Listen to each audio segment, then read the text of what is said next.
Solution relocation. Only solution relocation. Only solution relocation. Only solution relocation. Only solution relocation. Only solution relocation. Only solution relocation. Only solution relocation. Only solution relocation. Only solution. Minister जो है मिलके ही तो इस समय union territory को चला रहे हैं।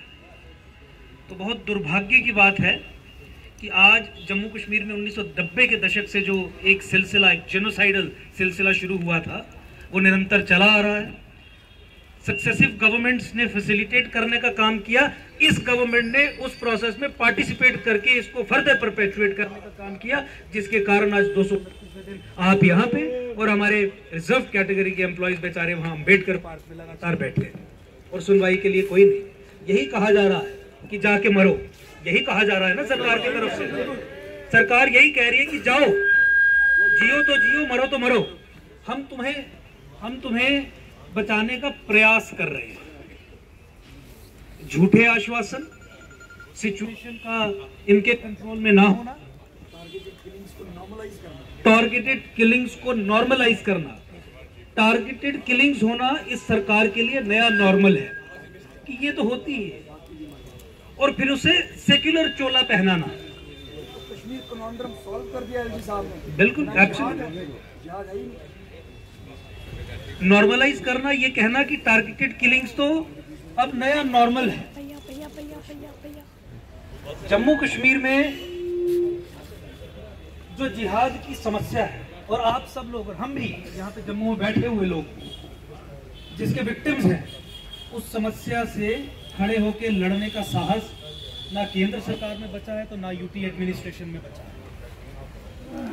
मुझे लगता है कि जो इमीडिएट सॉल्यूशन आपकी रिलोकेशन का है, उसके साथ साथ मुझे लगता है कि आप सब लोग इस बात को ये मानेंगे कि परमानेंट सॉल्यूशन इस समस्या का यही है कि कश्मीर को 2 यूनियन टेरिटरीज में तोड़ दिया जाए। 229 दिन 229 डेज जो हैं वो बीत चुके हैं कश्मीरी पंडित कम्युनिटी के लोगों को धरना देते हुए। अभी भी मैं आरसी ऑफिस में हूँ और लगभग 7 महीनों से आप देख रहे हैं कि लगभग इनको हम कवर कर रहे हैं और लगातार इनकी डिमांड जो है एडमिनिस्ट्रेशन तक पहुंच रही हैं। अलग अलग दलों के जो अलग अलग राजनीतिक दलों के जो लीडर्स हैं वो इनके पास आ रहे हैं, इनसे बातचीत कर रहे हैं, आश्वासन दे रहे हैं। आज इनके समर्थन में एडवोकेट अंकुश शर्मा आए हैं इनसे बातचीत करने के लिए, इन्हीं से बातचीत करेंगे। जिस समय इनका प्रोटेस्ट शुरू हुआ था उस समय भी आप इनके समर्थन में आए थे, आज एक बार फिर आप इनके समर्थन में आए हैं।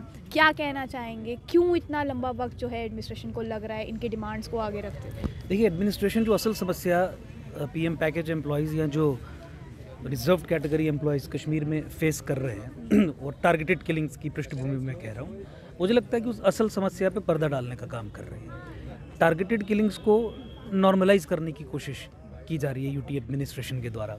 इनकी सेफ्टी सिक्योरिटी को जो जिस कारण से वो खतरे में पड़ी है, उस खतरे को एड्रेस करने की बिल्कुल भी मंशा यूटी एडमिनिस्ट्रेशन की या केंद्र सरकार की नहीं है। पर वो तो एक तरफ से एकोमोडेशंस के लिए कह रहे हैं कि इनको एकोमोडेशंस दी जाएगी, घाटी में इनको प्रॉपर सिक्योरिटी दी जाएगी, ताकि जो जितने भी एम्प्लॉयज़ रेंटेड एकोमोडेशंस में रह रहे हैं उनको प्रॉपर तरीके से जगह दी जाएगी रहने के लिए। देखिए, वो आज तक नहीं हुआ है और एक हफ्ता पहले ही पार्लियामेंट्री स्टैंडिंग कमेटी ने रिपोर्ट दी थी जिसमें उन्होंने बहुत खेद व्यक्त जताया था कि ये जो एकोमोडेशंस की बात है, इस पे कोई कार्य नहीं हुआ है।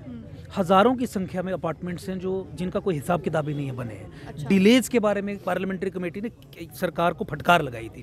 तो इनके जो क्लेम्स हैं कि घर दे देंगे, और घर देने से केवल सुरक्षा नहीं होगी, वहाँ का माहौल आपको ठीक करने की ज़रूरत है। जिस तरीके से इंडोक्ट्रिनेशन और रेडिकलाइजेशन वहाँ पे घर कर गई है, और जिस तरीके से टेररिस्ट ऑर्गेनाइजेशंस की रीच इतनी है कि उन्हें पता होता है कि कौन से बिल्डिंग की कौन सी फ्लोर पे कौन सी कुर्सी पे व्यक्ति जो बैठा है जिसे गोली मारनी है। मुझे लगता है कि इस संबंध में सरकार कुछ नहीं कर रही है, और डिनायल ऑफ जो प्रोसेस पिछले 90 के दशक से जम्मू कश्मीर में चल रहा है हिंदू जेनोसाइड का, उस प्रोसेस को लेके डिनायल मोड में रहने के कारण ये निरंतर चला आ रहा है। इसलिए आप इस सरकार पे तब तक यकीन या विश्वास नहीं कर सकते जब तक ये समस्या को समस्या के असल नाम से ना पुकारे। आतंकवाद की समस्या की बात की, अलग अलग बयान आते हैं। यहाँ पे एक ही दिन अखबार में खबर छपती है कि आर्मी कहती है 300 से अधिक आतंकवादी हैं, 150 लॉन्च पैड पे हैं, और same day DGP Jammu Kashmir police के बयान देते हैं कि 100 से भी कम है। Union home minister Suraj Kund में डीजीपीज और होम सेक्रेटरीज की मीटिंग में ये कहते हैं कि पोस्ट एब्रोगेशन जम्मू कश्मीर में आतंकवाद तकरीबन हमने ख़त्म कर दिया है। और अगले दिन home secretary, union home secretary, additional union home secretary, United Nations की जो काउंटर टेररिज्म कमेटी थी जो दिल्ली में आई थी, उनके सामने अपना एक डोजियर फाइल करते हैं और ये कहते हैं कि 2021 के बाद जम्मू कश्मीर में आतंकवाद अनप्रेसिडेंटेड लेवल्स पे बढ़ गया है। अच्छा, तो देखिए ये कॉन्ट्रडिक्शंस नहीं है, बल्कि ये झूठ बोलना है। आपने अभी थोड़ी देर पहले इन लोगों को संबोधित करते हुए कहा कि होम मिनिस्टर तक आपकी बात पहुंच रही है, प्राइम मिनिस्टर तक को आपकी बात पता है, फिर वजह क्या है कि अभी तक एलजी एडमिनिस्ट्रेशन उल्टा जो है इनके लिए जो है वो ये कहा जा रहा है कि घर बैठे इनको सैलरीज नहीं मिलेंगी, इनको बायोमेट्रिक अटेंडेंस देनी पड़ेगी, काम करना पड़ेगा। आप कहाँ वो, मतलब जब इतने बड़े पद पे बैठे हुए लोग जब ये बात कह रहे हैं कि इनकी डिमांड्स जो हैं वो जेन्युइन है, उन तक पहुँच रही हैं, तो फिर कहाँ छूट, मतलब कमी कहाँ छूट? नहीं, मैंने रिस्पॉन्सिबल ठहराया प्राइम मिनिस्टर को और होम मिनिस्टर को।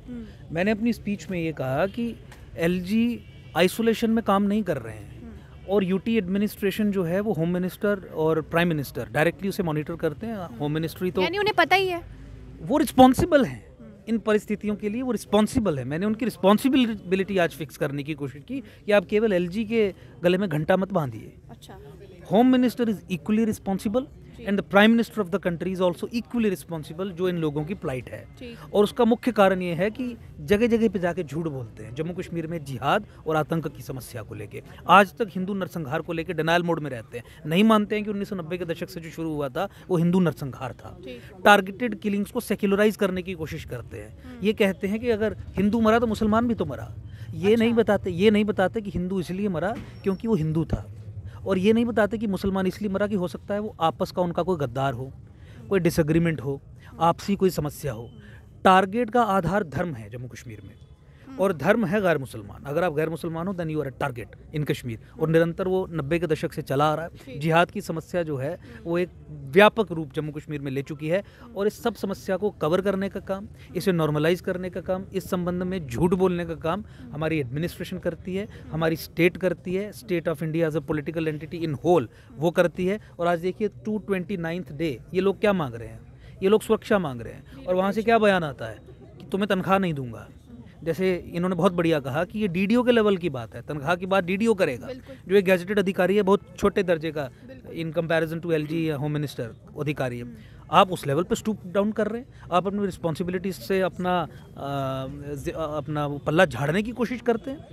आपने आज तक जम्मू कश्मीर में अल्पसंख्यक को अल्पसंख्यक का दर्जा नहीं दिया। आप ही जानते हैं सुप्रीम कोर्ट में स्वयं ही 2 साल लड़ा और साबित किया वहाँ पे कि जम्मू कश्मीर में मुसलमान बहुसंख्यक है और गैर मुसलमान अल्पसंख्यक है। जो एडमिनिस्ट्रेशन, जो सरकार अल्पसंख्यक समाज को दर्जा और अल्पसंख्यक समाज के लिए आने वाली स्कीम्स का बेनिफिट ना दे सके, वो उनकी सुरक्षा की क्या गारंटी उठाए? यानी किसी भी मतलब किसी भी दशा में जो है इनकी सिक्योरिटी पॉसिबल नहीं है घाटी में, ऐसा आप मानते हैं? मैंने अपनी स्पीच में भी कहा कि 1990 में रलीफ सलीफ गलिफ जो एक जेनोसाइडल स्टेटमेंट थी वो आतंकियों और जिहादियों ने दी थी। आज ये सैलरी वाली और जो पूरा कंडक्ट ओवरऑल इस आप इनके कंडक्ट को देखेंगे तो आज बीजेपी सरकार, केंद्र सरकार आज हिंदुओं को जम्मू कश्मीर में कह रही है रलीफ सलीफ गलिफ, जाओ वहाँ पे और मरो वहाँ पे, और अगर मरने से बचना चाहते हो तो घुल मिल जाओ। पर उन्हीं भाजपा के बड़े बड़े लीडर्स ने इनको आश्वासन दिया है कि आपकी रिलोकेशन पर सोचा जाएगा, आपकी भाजपा के बड़े बड़े लीडर्स के साथ बातचीत करवाई जाएगी। रिसेंटली अभी बहुत बड़ा प्रदर्शन हुआ भाजपा के दफ्तर कार्यालय के बाद, वहाँ पर इनको आश्वासन दिया गया। जितने भी आश्वासन हैं आज तक झूठ पाए गए हैं। और 229th day into the protest, अगर आपको कोई भी नीति बनानी थी तो आज तक बन जानी चाहिए थी। और आपने भाजपा के नेताओं का रवैया भी देख लिया, केवल बैलेंस करने के लिए। पर वो तो कहते हैं हमें इनका दुख दर्द हमें महसूस होता है। बिल्कुल ठीक है, तो इसे ही तो बैलेंसिंग एक्ट कहते हैं कि आपका पॉलिसी स्ट्रक्चर जो है दैट इज़ वन, जो रियलिटी है, जो सच्चाई है, और फिर आप दुख दर्द इनके साथ बांटने आ जाएंगे कि वो कहेंगे कि वहाँ से तो आप पिस रहे हैं, आपके लिए कुछ हो नहीं रहा है, हमारी नीति ऐसी है कि आपको it is putting you in fix, लेकिन हम आपके साथ हैं। ये दोगली बात कैसे कर सकते हैं? इसे दुख बांटना नहीं कहते, पर ये लोग भी तो उनका समर्थन देते हैं। इसे दोगला होना कहते हैं। ये उस आशा में है, ये उस उम्मीद में है। यानी इन्हें एलजी एडमिनिस्ट्रेशन से नहीं भाजपा से उम्मीद है। ये डूबते को तिनके का सहारा है, ना इन्हें भाजपा से कोई उम्मीद है, ना इन्हें एलजी एडमिनिस्ट्रेशन से कोई उम्मीद है। ये डूबके को तिनके का सहारा वाली बात है कि जो कहीं से भी मिल जाए। देखिए बहुत ऑब्वियस सी बात है, सरकार को करना है, लेकिन सरकार का जो कंडक्ट है वो बहुत टोटल अनबिकमिंग है। मुझे नहीं लगता कि सरकार इनकी सेफ्टी और सिक्योरिटी को लेके सिंसियर है। मैंने पार्लियामेंट्री कमेटी का जिक्र किया, घर बनाना पहला एक एलिमेंट है सिक्योरिटी ग्रांट करने का, उस पर भी इनका काम नहीं चल रहा है। उस पर भी इन्होंने जो डिलेज किए हैं उसके लिए पार्लियामेंट्री कमेटी ने फटकार लगाई है यूटी एडमिनिस्ट्रेशन को, सरकारों को फटकार लगाई है। प्रायोरिटी पे ही नहीं है, प्रायोरिटी पे है जिहादियों के दिल जीतना, प्रायोरिटी पे है मुस्लिम अपीजमेंट जो पिछले 70 साल से जम्मू कश्मीर में चल रही है। वो एक अनफॉर्चुनेट पार्ट है और ये सब लोग उसके विक्टिम्स हैं। आज जम्मू संभाग उसका विक्टिम है। आज जम्मू संभाग में जितने भी जेनोसाइडल प्रोसेसेस चल रहे हैं, चाहे डेमोग्राफी को चेंज करने का, केंद्र सरकार मूक दर्शक बन के बैठी है। ना केवल मूक दर्शक बन के बैठी है, उस संबंध में वो तेज़ गति से चले ऐसे पॉलिसी निर्णय भी ले लेती है कि जिसका रिजल्ट ये है कि वो तेज़ गति से चलते हैं। तो एक वॉल्केनो पे हम बैठे हैं। जिस तरीके से इंडियन स्टेट ने अबैंडन किया है माइनॉरिटीज़ को और हिंदूज़ को खासकर और सिखों को भी जम्मू कश्मीर में, मुझे लगता है कि समय दूर नहीं है जब यहाँ पे एक जन सैलाब आएगा। और मुझे लगता है कि एक मूवमेंट, जिस मूवमेंट में हम रीऑर्गेनाइजेशन डिमांड कर रहे हैं जम्मू कश्मीर की, ताकि कश्मीरी हिंदुओं की समस्या का भी निवारण हो सके, जो रिजर्व कैटेगरी एम्प्लॉयज़ कश्मीर में अपनी सेवाएं दे रहे हैं उनकी समस्या का भी निवारण हो सके, और जम्मू एज अ होल उसकी समस्या का भी निवारण हो सके, वो इसी रीऑर्गेनाइजेशन से हो पाएगा। और रीऑर्गेनाइजेशन से मेरा क्या मतलब है कि जम्मू कश्मीर का पुनर्गठन किया जाए, जम्मू को एक सेपरेट फुल फ्लेज्ड स्टेट बनाया जाए। जम्मू संभाग के जो 10 जिले हैं उन्हें कश्मीर जिहाद ग्रिप्ड और टेररिस्ट इन्फेक्टेड कश्मीर से अलग किया जाए, और कश्मीर में जो जिहाद का और जो फोर्स्ड इस्लामाइजेशन का प्रोसेस अनलीश हुआ है उसे रिवर्स करने के लिए कश्मीर को 2 हिस्सों में तोड़ा जाए, 2 यूनियन टेरिटरीज में तोड़ा जाए। क्या उससे इनका मसला हल हो जाए? मैं बताता हूँ, एक यूनियन टेरिटरी एक्सक्लूसिवली उन हिंदुओं के लिए या उन विक्टिम्स ऑफ जेनोसाइड। कईयों को सेक्युलर आर्ग्यूमेंट चाहिए, एलजी साहब को, प्राइम मिनिस्टर को, होम मिनिस्टर को मैं सेक्युलर आर्ग्यूमेंट देता हूँ। नरसंहार के जो विक्टिम्स हैं उन्हें एक सुरक्षित स्थान देने के लिए कश्मीर में जगह दीजिए, वही जगह यूनियन टेरिटरी होगी। आप यूएन कन्वेंशंस को भी फुलफिल करेंगे, आप संविधान के प्रति जो सरकार की जिम्मेवारी है, लोगों के प्रति सरकार की जिम्मेवारी है, उसका भी निर्वहन करेंगे यूटी बना के, कश्मीर को 2 हिस्सों में तोड़ के। और पाकिस्तान के जो प्रॉक्सीज और एजेंट्स जो इंडियन डेमोक्रेसी के इंस्टीट्यूशंस ऑफ पावर्स में घुस के सबवर्जन करने का काम करते हैं और इस तरीके की परिस्थिति बनाते हैं, मुझे लगता है कि उनके हाथ से भी जब कंट्रोल छिनेगा तो आप देश से संबंधित जो नेशनल सिक्योरिटी का इशू है उसे भी एड्रेस करने की कोशिश करेंगे। देखिए, demographic change is directly related to the security, integrity and unity of the country, और सरकार को इसे अरेस्ट करने का, रोकने का और रिवर्स करने का काम करना चाहिए। आज अनफॉर्चुनेटली सरकार इसे फैसिलिटेट करने का काम कर रही है। आखिर में यही पूछना चाहूँगी कि आज आप इनके समर्थन में आए हैं, इनकी बात आगे कहाँ तक लेकर जाएंगे ताकि इनकी ये जो रीलोकेशन की डिमांड है ये एडमिनिस्ट्रेशन तक पहुँचे? मैं पूरी एडमिनिस्ट्रेशन बहरी है, ना मैं एडमिनिस्ट्रेशन ना मैं सरकार तक इन लोगों की डिमांड लेके जाऊंगा, क्योंकि सरकार परपेट्रेटर है। सरकार रिस्पॉन्सिबल है इन कत्लों का, टारगेटेड किलिंग्स के लिए अगर कोई एंटिटी रिस्पॉन्सिबल है after Pakistan, that is the state of India which is responsible. ये लोग तो विक्टिम्स हैं। Denial of this actual problem by the state of India and unleashing of that, ये जो आतंकी हमले करना और एटसेट्रा सारी चीज़ें by the state of Pakistan, तो ये पूरे देश को इन लोगों की बात बताने का जिम्मा हमने लिया है।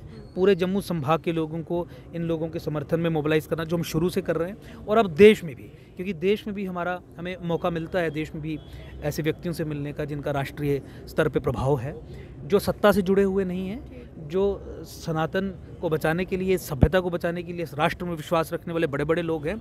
वहाँ तक देयर आर सर्टन प्लान्स। अभी आने वाले दिनों में बहुत सारी मीटिंग्स हैं, ये सब कंपाइलेशन करके हमारे अभी जनवरी शुरुआत में ही कुछ बाहर टूर्स होंगे। मुझे लगता है कि पूरे देश को मोबिलाइज़ करना, कश्मीरी हिंदुओं की, जम्मू के हिंदुओं की, रिजर्व कैटेगरी एम्प्लॉयज़ जो एससी समाज के हमारे लोग हैं, उनकी दशा को पूरे देश को बताना, ताकि पूरे देश का समर्थन हमारे साथ आ सके। पर उससे इनकी रीलोकेशन का कैसे आप करेंगे? उसी से दबाव बनेगा ना, एक तो दबाव बनेगा। जब पूरा देश इनके समर्थन में आएगा तो सरकार भी अपने घुटने टेकेगी। मैंने कहा कि सरकार इस समय धोखाधड़ी करने का काम कर रही है। अच्छा। सरकार रीलोकेशन के लिए इमीडिएट स्टेप्स उठा सकती है, नहीं कर रही है। सरकार को कुछ दबाव चाहिए, तो वो मास मोबिलाइजेशन के अलावा नहीं हो सकता। आज ये लोग 229th डे है, यहाँ पे बैठे हैं, सरकार के कान पे जू तक नहीं रेंग रही है। मुझे लगता है कि जब पूरे देश से सरकार पे कोई दबाव बनेगा या फिर इस सरकार को उखाड़ के फेंकने का निर्णय जब इस देश के लोग ले लेंगे इन लोगों की परिस्थिति समझ के, उसके बाद समस्या का निवारण डेफिनेटली होगा। तो आपने सुनिए कि एडवोकेट अंकुर शर्मा का यही कहना है कि एडमिनिस्ट्रेशन बहरी हो चुकी है, गूंगी हो चुकी है, टोटली नज़रअंदाज कर रही है कश्मीरी पंडित कम्युनिटी के लोगों के दुख को, उनके दर्द को। उम्मीद यही लगाकर बैठे हैं कि आने वाले टाइम में एक बहुत बड़ा जन सैलाब जो है वो इकट्ठा किया जाएगा, वो एक बढ़ेगा और ऑल ओवर इंडिया में, ऑल ओवर हिंदुस्तान में एक जो है इनके लिए एक समर्थन देखने को मिलेगा। शायद तब जाकर एलजी एडमिनिस्ट्रेशन जो है सीरियस होगी इन लोगों की डिमांड्स को लेकर, इन लोगों की रीलोकेशन को लेकर और इनकी जो डिमांड है सैलरी को लेकर उसके ऊपर। अब देखना यही है कि आश्वासन तो इनको मिल रहे हैं, इनको मीटिंग्स के लिए तो बुलाया जा रहा है, आखिर कब तक जो है यही सिलसिला चलता रहेगा और इसके बाद जो है इसके बाद कब जाकर इनकी जो डिमांड है वो वाकई में एलजी एडमिनिस्ट्रेशन के कान तक पहुँचेगी। अभी भी पहुँच रही है लेकिन अभी फ़िलहाल उस लेवल तक नहीं पहुंच रही है जिस लेवल तक पहुंचनी चाहिए। आने वाले समय में कब तक एलजी एडमिनिस्ट्रेशन इनको लेकर, इनकी डिमांड को लेकर सीरियस होती है, ये देखने को मिलेगा।